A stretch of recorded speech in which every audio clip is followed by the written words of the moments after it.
जब लंबे उपचार के बाद भी ठीक नहीं होता तो बीमारी को ही अपनी नियति मान लेता है।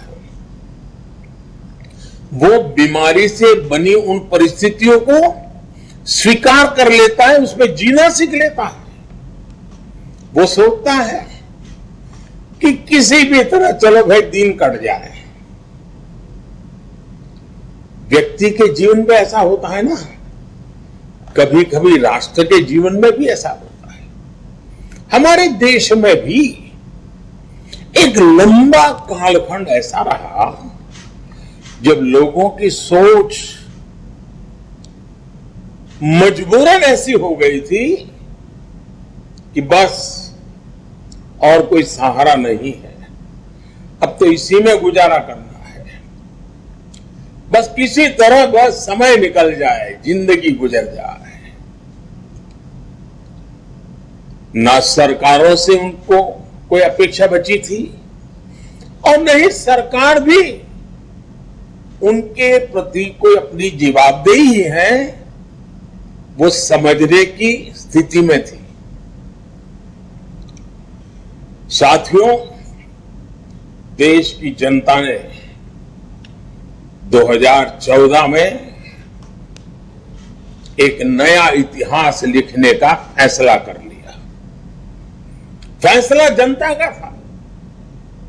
2014 के बाद भाजपा देश को इस सोच से बाहर निकल करके लाई है।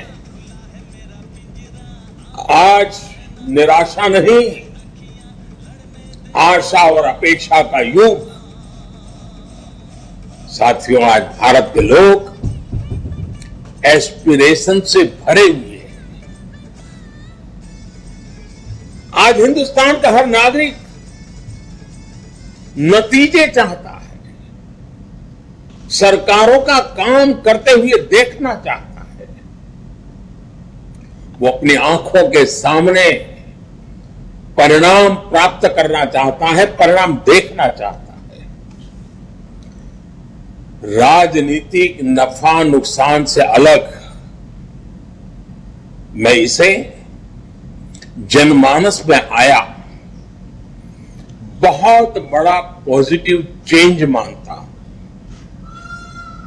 जब देश के 130 करोड़ लोगों की आकांक्षाएं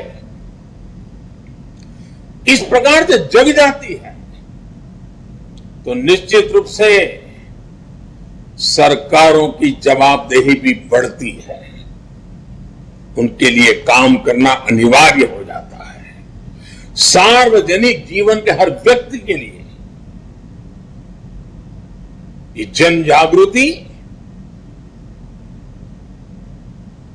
अनिवार्य रूप से काम करने के लिए प्रेरित भी करती है, दबाव भी बनाती है। और इसलिए देश के लोगों की बढ़ती हुई एस्पिरेशंस में मैं देश के उज्जवल भविष्य को भली भांति देख रहा हूं। और जब ये सारी चित्र मेरे सामने मैं देखता हूं, आत्मविश्वास से भरे हुए देश के युवाओं को देखता हूं, कुछ कर गुजरने के हौसले के साथ, भागीदारी के विश्वास के साथ आगे बढ़ती बहन बेटियों को देखता हूं, तो मेरा आत्मविश्वास भी कई गुना बढ़ जाता है।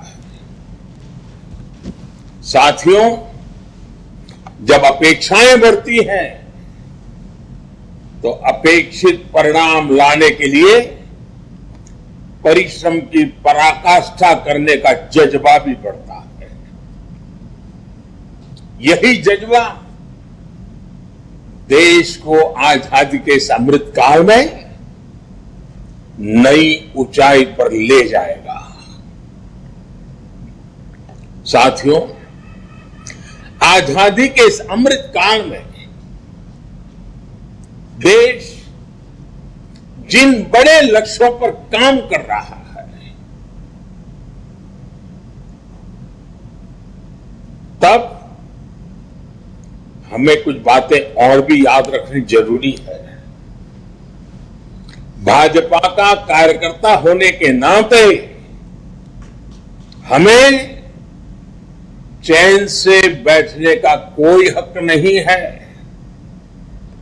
कोई अधिकार नहीं है। यूं तो दुनिया कहेगी और सच्चाई भी है, क्या देश के 18 राज्यों में भाजपा की सरकार है,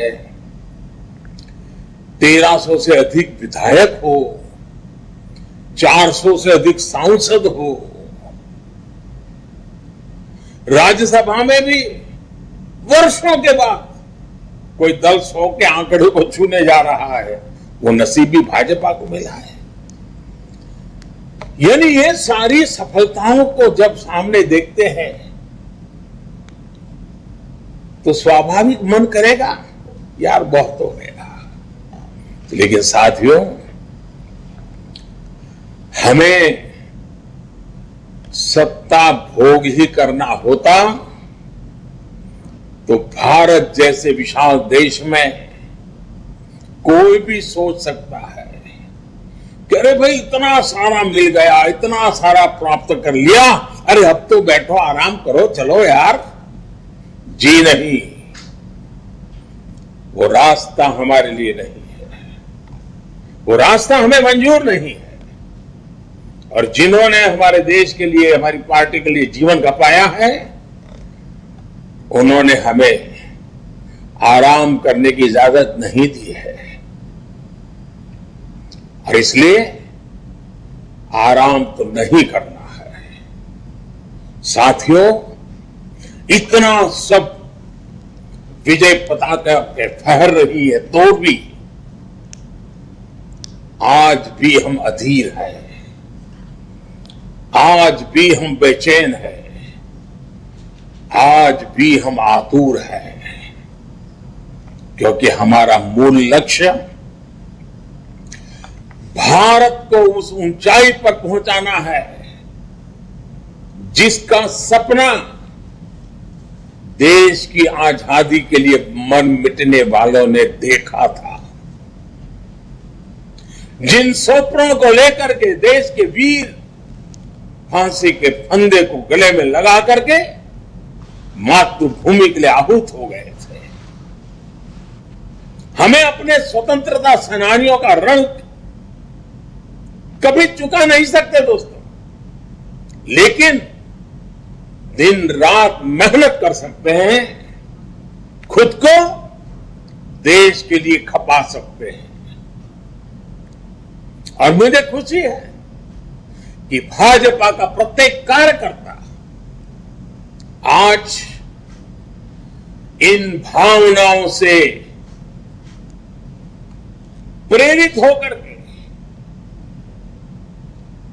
नित्य नूतन प्राण शक्ति लेकर के अविरत